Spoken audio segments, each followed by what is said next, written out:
Jake Morrison walked through the long metal hallway of the Galactic Council station. His black boots made soft sounds on the smooth floor. The station was huge, bigger than any city on Earth. It floated in space around a distant planet. Home to aliens from across the galaxy. Jake was the human ambassador. He had been doing this job for 5 years now. Every day he talked with aliens who looked nothing like humans. Some had blue skin and 6 arms. Others looked like walking crystals that sparkled in the light. A few were so strange that Jake still had trouble looking at them without staring. Today felt different, though. Jake could sense it in the air. The aliens he passed in the hallway did not look at him the same way. Usually they nodded or made their version of a hello. Today they turned away or pretended not to see him. Jake reached the main council room. The doors were 20 feet tall and made of some kind of metal that changed colors.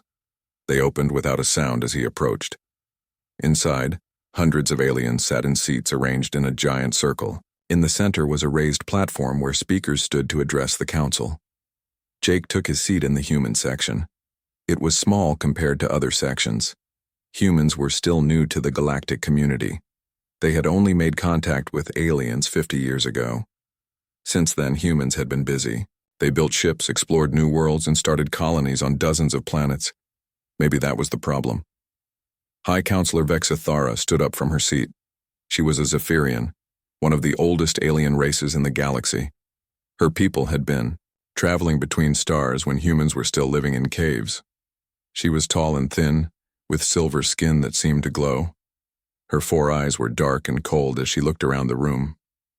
"The Council will now address the matter of human expansion," she said. Her voice was translated by machines so Jake could understand her words, but he could hear the anger in her tone even through the translation. Jake felt his heart beat faster. He had expected this day would come. Humans had been growing too fast for the comfort of the older alien races.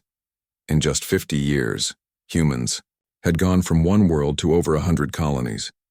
No other race had ever expanded so quickly. "The human species has shown a disturbing pattern of aggressive expansion," Vexithara continued. "They take worlds without asking permission from the Council. They build weapons faster than they build schools.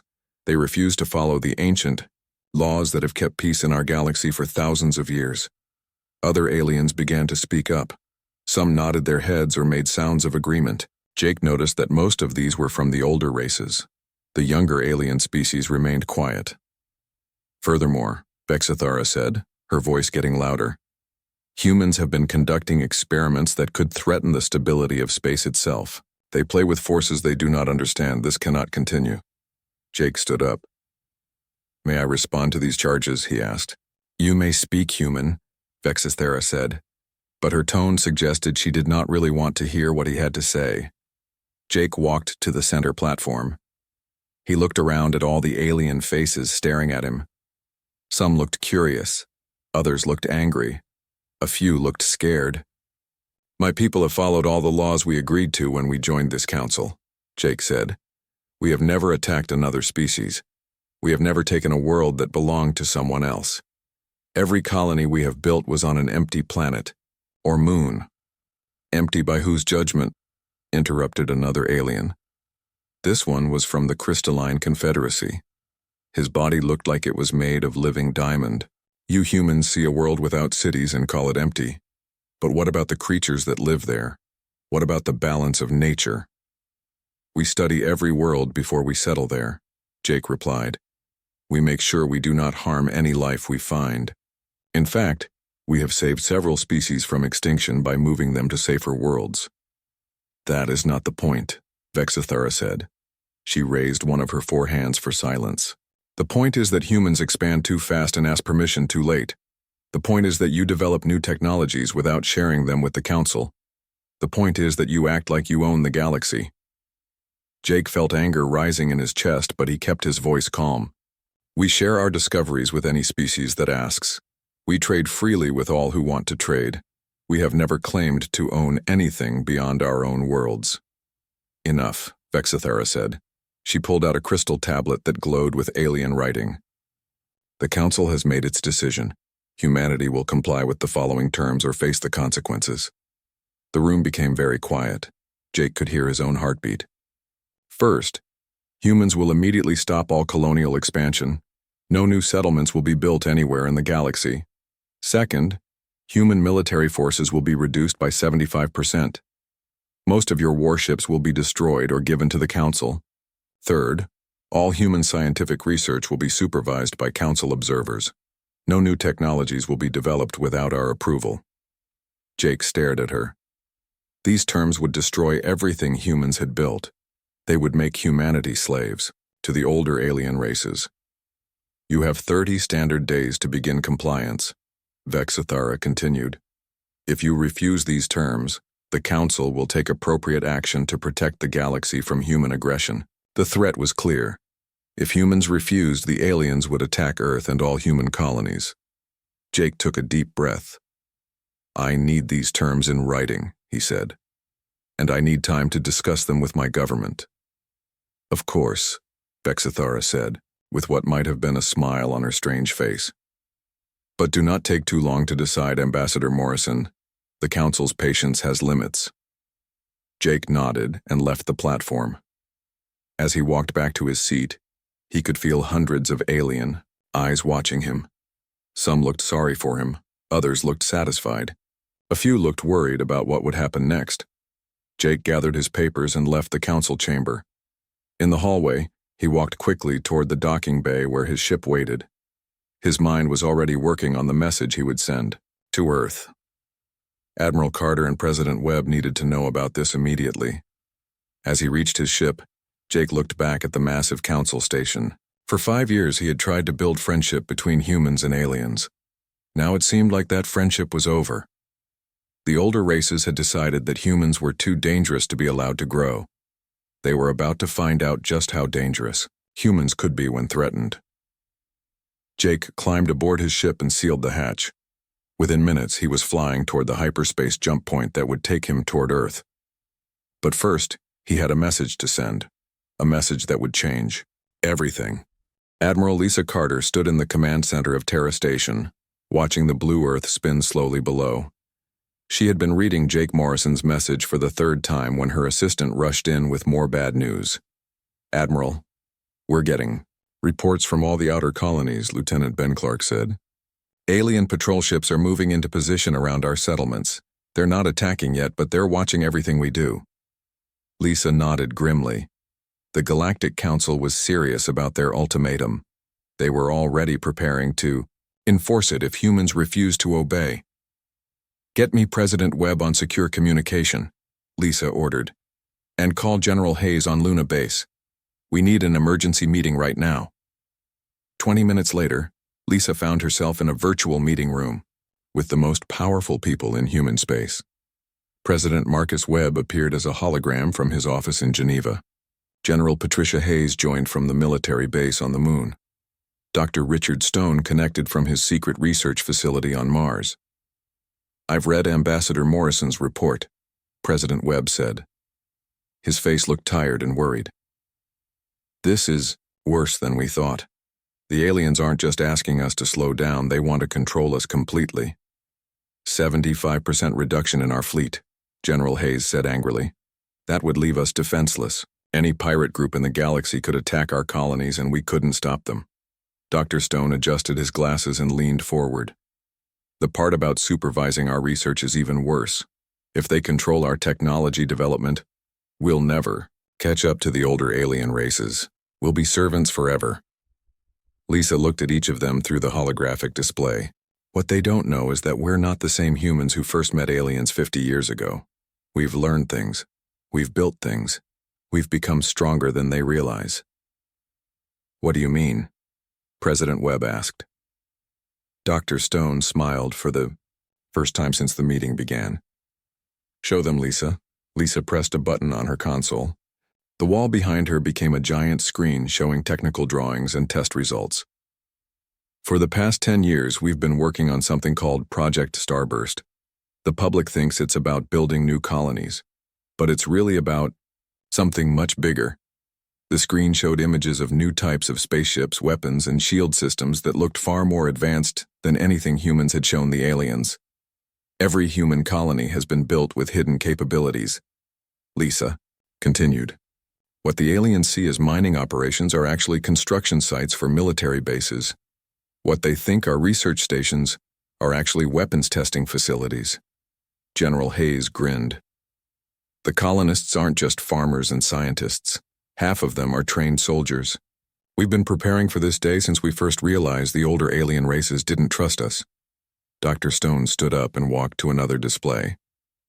But the real surprise is our technology.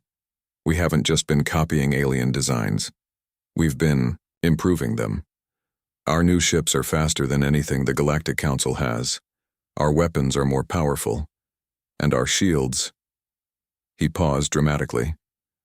Our shields can do things that alien scientists say are impossible. Impossible how?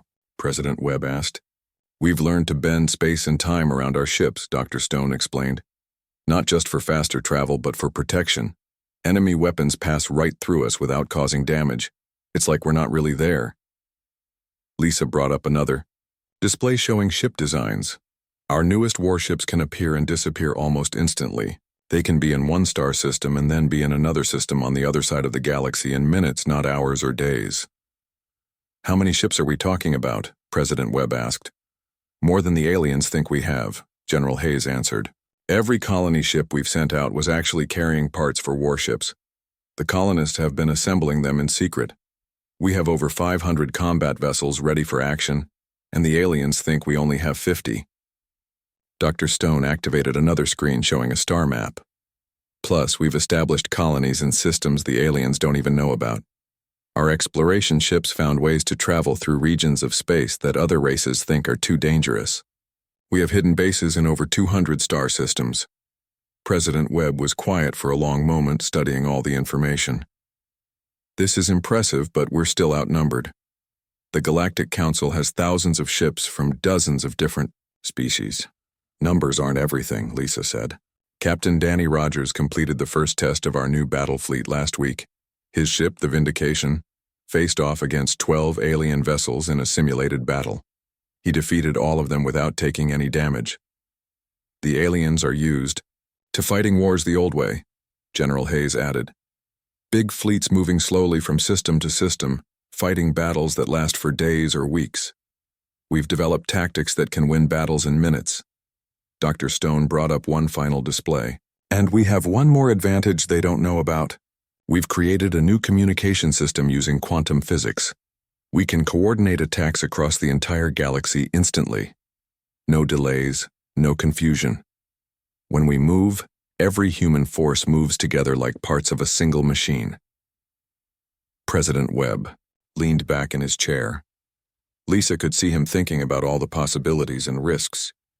The question is, the president said finally, do we fight or do we try to negotiate? The time for negotiation is over, Lisa said firmly. The aliens have made it clear that they see us as a threat that needs to be controlled or destroyed. If we show weakness now, they'll never respect us. But if we show our true strength, General Hayes added, they might think twice about pushing us around. Dr. Stone nodded. We've spent 50 years learning from them, adapting their technology, and becoming stronger. Now it's time to show them what humans can really do. President Webb was quiet for another long moment. Then he straightened up and looked directly at Lisa through the hologram. Admiral Carter, you have authorization to implement response doctrine, Alpha. Show the Galactic Council that humans are not some primitive species they can boss around. Show them that we've earned our place in this galaxy. Lisa smiled grimly. Yes, sir, it will be my pleasure. The meeting ended, but Lisa remained in the command center. She had 30 days to prepare for the most important military operation in human history. 30 days to prove that humans deserve to be treated as equals, not servants. She looked out at Earth one more time, then began sending orders to human forces across the galaxy. The aliens thought they were dealing with the same weak species that had begged to join their council 50 years ago. They were about to learn how wrong they were. Jake Morrison sat across from High Counselor Vexithera in her private office aboard the Galactic Council station. Between them was a table covered with documents written in multiple alien languages. Jake pretended to study the papers carefully, while inside his mind he was counting down the days.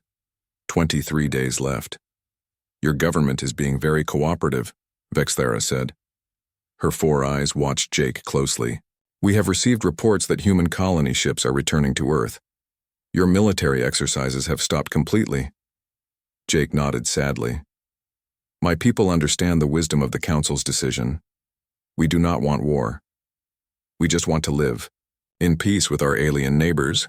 What Jake did not tell her was that those returning colony ships were not really colony ships at all. They were disguised warships carrying the most advanced weapons humanity had ever built. The stopped military exercises had been replaced by secret training missions that the alien observers could not detect. Still, Vexthera continued, some members of the Council worry that humans might try to resist at the last moment. Your species has a reputation for being unpredictable. Jake forced himself to look defeated. Admiral Carter has assured me that all military units will comply with the reduction order. We have no choice but to accept the Council's terms. This was technically true. Admiral Carter had said exactly those words during their coded communication the night before. But what she really meant was that human forces would comply with their own secret orders, not the Council's demands. Meanwhile, across the galaxy, Commander Helen Price was leading her team through the ventilation systems of a crystalline communication hub. The diamond-bodied aliens had the most secure networks in the galaxy, but they had never encountered human hackers before. Helen's team had spent 2 years learning how alien computer systems worked. They discovered that most alien races built their networks the same way they had for thousands of years. They never expected anyone to try new methods of breaking in. I'm in their main database, whispered Sergeant Roy Adams through Helen's earpiece. The crystallines are definitely supporting the ultimatum, but they're worried about the younger races. Helen crawled through the narrow tunnel toward the central computer core. What about the Meridian Republic? They hate this whole thing, Roy replied. I'm reading private messages between their leaders. They think the older races are trying to prevent any competition. The Meridians want to ally with us, but they're scared to speak up. This was exactly what Helen had hoped to hear. The Galactic Council was not as united as they pretended to be. Many of the younger alien species were tired of being controlled by the ancient races like the Zephyrians and Crystallines. Helen reached the computer core and began connecting her human-made devices to the alien systems. Within minutes, she had access to communication networks across half the galaxy. Perfect, she said softly. Now we can listen to everything they say and control what messages get through. When the time comes, we'll know exactly which species will help us and which ones will fight us. On Earth, Dr. Richard Stone stood in the deepest underground laboratory ever built by humans. Around him, dozens of scientists worked on the final piece of their secret project. They called it Project Beacon, and it would change everything. The quantum entanglement network is ready, Dr. Stone announced to his team. We can now send messages instantly to any human settlement in the galaxy. No delays, no interference, no way for aliens to block our communications. Dr. Sarah Williams looked up from her computer terminal. The test was successful. I sent a message to the colony on Kepler 438b and received an answer in the same second. From the aliens' perspective, we just broke the laws of physics. Dr. Stone smiled. Let them think it's impossible. When Admiral Carter gives the signal, every human force in the galaxy will receive their orders at exactly the same moment. Perfect coordination across hundreds of light years. In the orbit around Mars, Captain Danny Rogers walked through the halls of his new ship, the TES Vindication. To alien observers watching from a distance, it looked like a normal human warship. They had no idea what they were really seeing.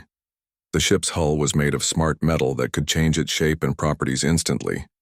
The weapon systems drew power directly from nearby stars using technology reverse-engineered from alien designs and improved by human engineers.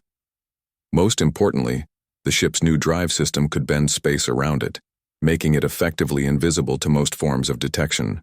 Status report, Captain Rogers said to his first officer, Lieutenant Karen Brooks. All systems are operating perfectly, sir, she replied. The adaptive armor is responding faster than our best predictions. The stellar tap weapons are charging at 110% efficiency. and the new Alcubierre Plus drive is ready for combat operations. Rogers nodded with satisfaction. What about the fleet coordination tests?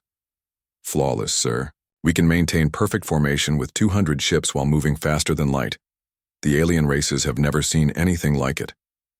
Rogers looked out at the red planet below. Somewhere on that world, Dr. Stone's team was putting the finishing touches on the communication system that would unite all of humanity's forces.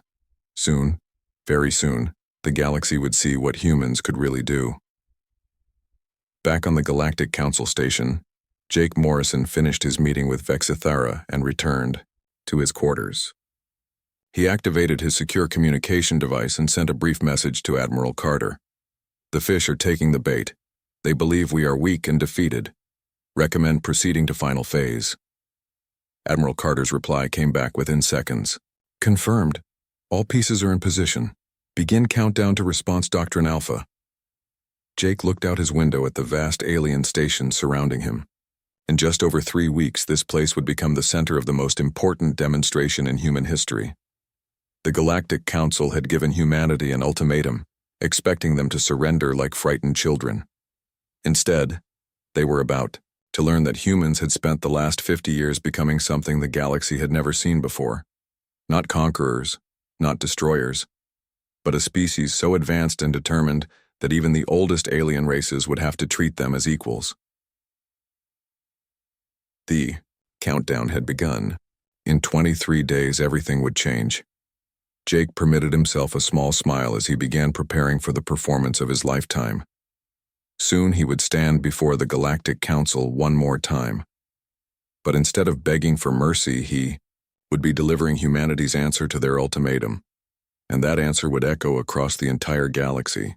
Jake Morrison walked into the main council chamber for the last time as a supplicant. Today, everything would change. He carried no papers, no documents of surrender. In his pocket was only a small communication device connected to the most advanced network in the galaxy. The chamber was packed with representatives from hundreds of alien species. Everyone had come to watch humanity's final submission to the Galactic Council's authority. High Counselor Vexithara sat in her elevated chair, looking pleased with herself. Ambassador Morrison, she announced as Jake reached the center platform. You have had 30 days to consider our terms. I trust your government has prepared the appropriate documents of compliance. Jake looked up at her, then slowly turned to face the entire assembly. His voice was calm and clear when he spoke. The Terran Empire respectfully declines your ultimatum. The Yao chamber erupted in shocked voices. Aliens jumped to their feet, shouting in languages Jake had never heard before. Vexithara's 4 eyes widened in disbelief. You cannot be serious, she said when the noise died down. You are refusing our generous offer of peace? You choose war instead? Jake smiled. We choose to show you who we really are. At that exact moment, space around the council station filled with light. Captain Danny Rogers led his fleet of 200 human warships out of hyperspace in perfect formation. The alien ships guarding the station immediately raised their shields and prepared to fight, but the human ships did not attack. Instead, they began to demonstrate. Rogers pressed a button on his command chair. All ships, execute Formation Alpha. The human fleet moved like a single living creature.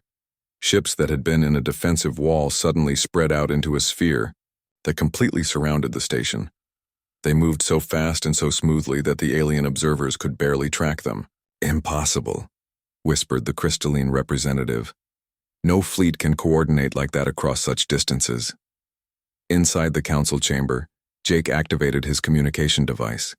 Admiral Carter's voice filled the room, broadcasting on all frequencies so every alien could hear.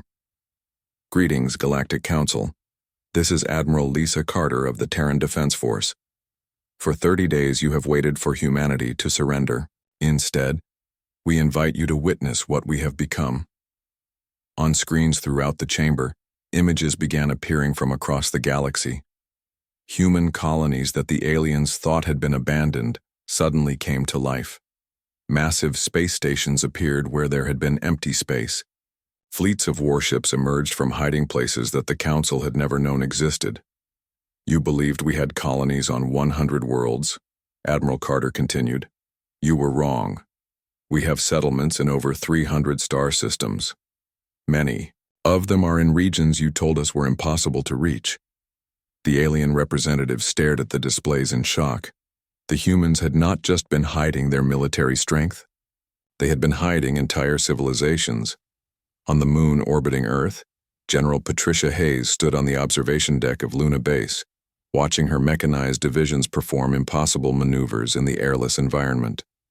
Her soldiers moved across the lunar surface in powered armor that let them jump hundreds of feet and survive in any environment. All ground units demonstrate Protocol 7, she ordered. Across dozens of worlds, human soldiers began showing off capabilities that amazed the watching aliens. They operated in the vacuum of space without bulky suits. They moved through poisonous atmospheres as easily as breathing air. They could survive on worlds so hot that metal melted or so cold that gases froze solid. Back in space around the Council Station, Captain Rogers received a priority message. 3 Zephyrian battlecruisers were approaching at high speed. Weapons, charged and ready to fire. Looks like some of our guests want to test us, Rogers said to his crew. All ships prepare to demonstrate why that would be a mistake. The Zephyrian ships opened fire with plasma cannons that could destroy a small moon. The energy beam struck the human fleet directly and passed right through them without causing any damage. What? Gasped High Counselor Vexithara, watching from the council chamber. How is that possible? Jake smiled. We learned to bend space and time around our ships. Your weapons cannot hit what is not really there. The human ships then showed their own weapons. Beams of energy reached out and simply turned off the Zephyrian ship's engines. The alien vessels drifted helplessly in space, completely disabled, but undamaged. We could have destroyed them, Admiral Carter's voice explained. Instead, we chose to show mercy. We are not here to conquer.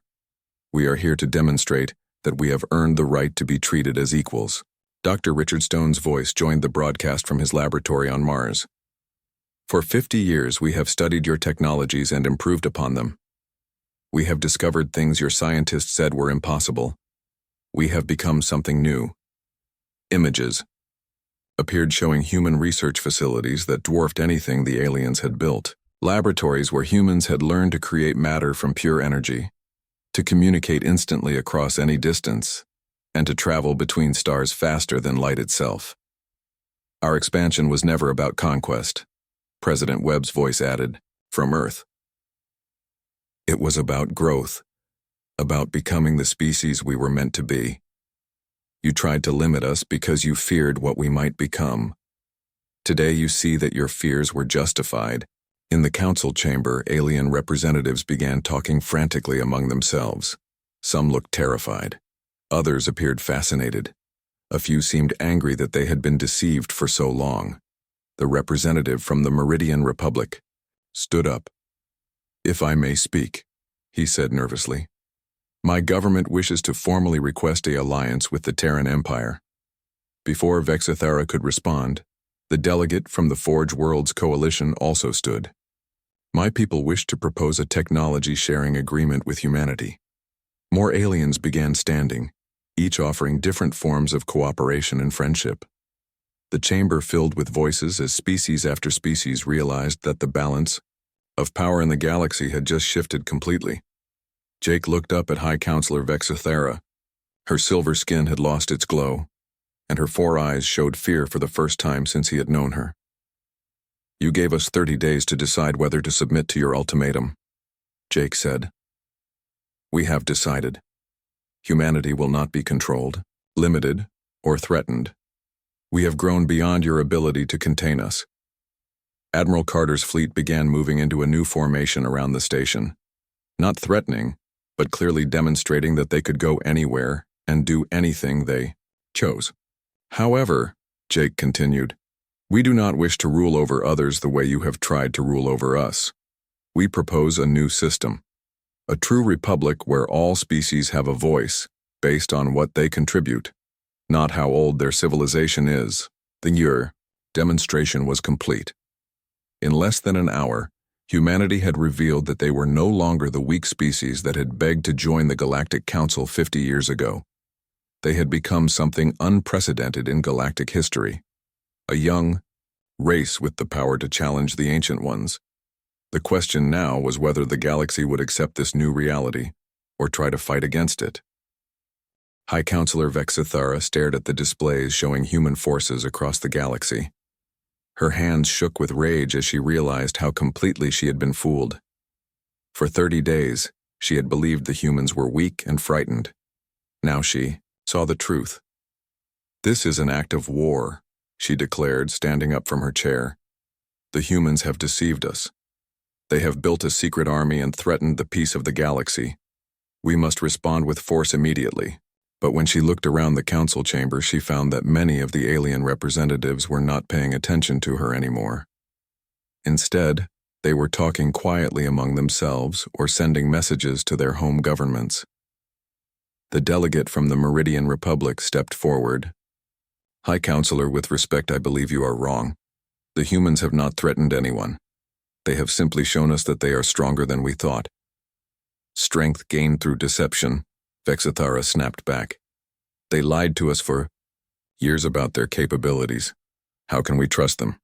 Jake Morrison spoke up from the center platform. "We never lied about anything. We simply did not tell you everything, just as you have secrets that you do not share with younger species." More alien representatives began to stand up. The delegate from the Antaran collective cleared his throat. "My government instructed me to offer the humans a mutual defense pact if they proved they could protect themselves. I believe they have done so." "Mine as well," said the representative from the Helix Federation. "We are tired of being told what we can and cannot do by species that achieved spaceflight before our ancestors learned to use fire." Vexithara looked around desperately for support. She found it among the other ancient races, but they were outnumbered by the younger species who saw humanity's rise as an opportunity for themselves. "You are making a terrible mistake," she warned. "Humans are aggressive and unpredictable. They will dominate you just as they are trying to dominate us." Jake shook his head. "We do not want to dominate anyone. We want to be treated as equals, in a galaxy where merit matters more than age." At that moment, alarms began sounding throughout the station. The main display screen showed dozens of Zephyrian and crystalline warships approaching at high speed. Vexithara had called for military support while the council was in session. "The humans have revealed their true nature," she announced. "Now, we will reveal ours. Surrender immediately or be destroyed." Captain Danny Rogers watched the approaching alien fleet from the bridge of his ship. His sensors counted over 200 enemy vessels, including some of the most powerful warships in the galaxy. Under normal circumstances, his fleet would be outnumbered and outgunned. But these were not normal circumstances. "All ships execute battle formation Omega," Rogers ordered. "Remember, we want to disable them, not destroy them. We are trying to make a point, not start a war." The human fleet moved into attack position with fluid grace. Each ship seemed to know exactly where the others would be without any visible communication. The formation was so perfect that it looked like a single massive organism. The Zephyrian fleet opened fire first. Hundreds of energy beams and plasma torpedoes streaked toward the human ships. For a moment, it looked like the human fleet would be destroyed instantly. Then the weapons passed harmlessly through empty space. The human ships had bent space around themselves, making it impossible for the alien weapons to find their targets. The humans fired back, but instead of trying to destroy the enemy ships, they used precise energy bursts to disable engines, weapons, and shield generators. Within 10 minutes, the entire Zephyrian fleet was drifting helplessly in space. "Impressive," said the Meridian delegate watching the battle from the council chamber. "They could have destroyed all those ships but chose not to. That shows wisdom as well as strength." Vexithara slumped in her chair, defeated. Her most powerful allies had been neutralized, without a single ship being destroyed. The humans had proven they could defend themselves against any threat. President Marcus Webb's face appeared on the main screen, broadcasting from Earth. "People of the galaxy," he began, "today marks the beginning of a new age. For too long, this galaxy has been controlled by a few ancient species who decided the fate of everyone else. We propose something different, a galactic republic where every species has a voice.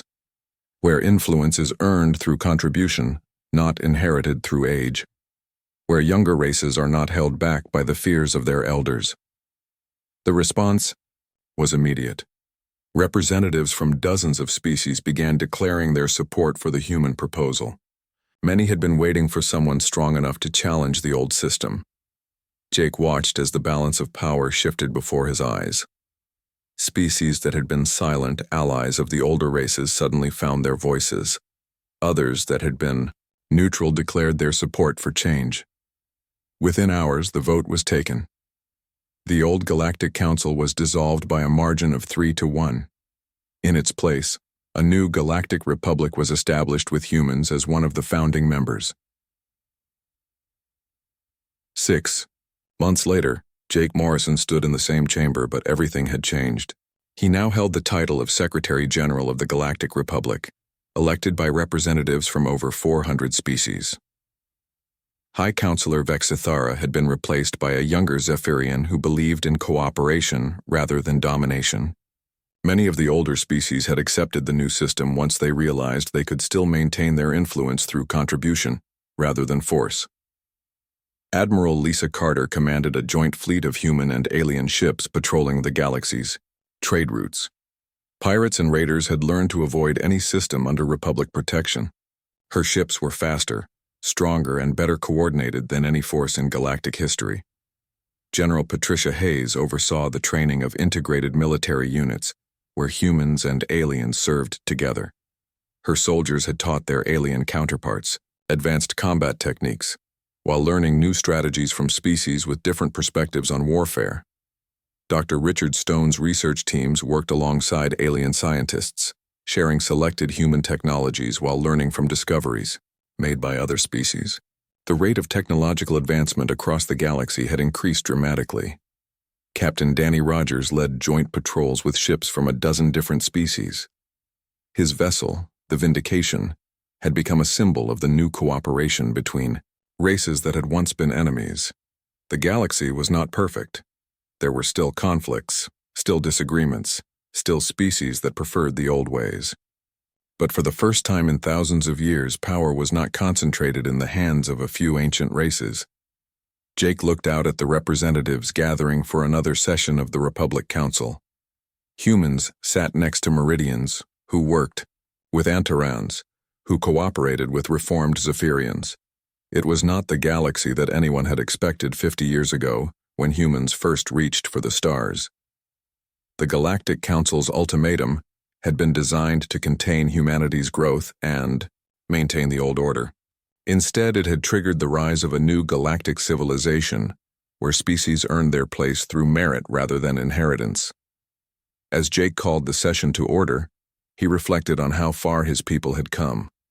50 years ago, humans had been a primitive species begging for acceptance.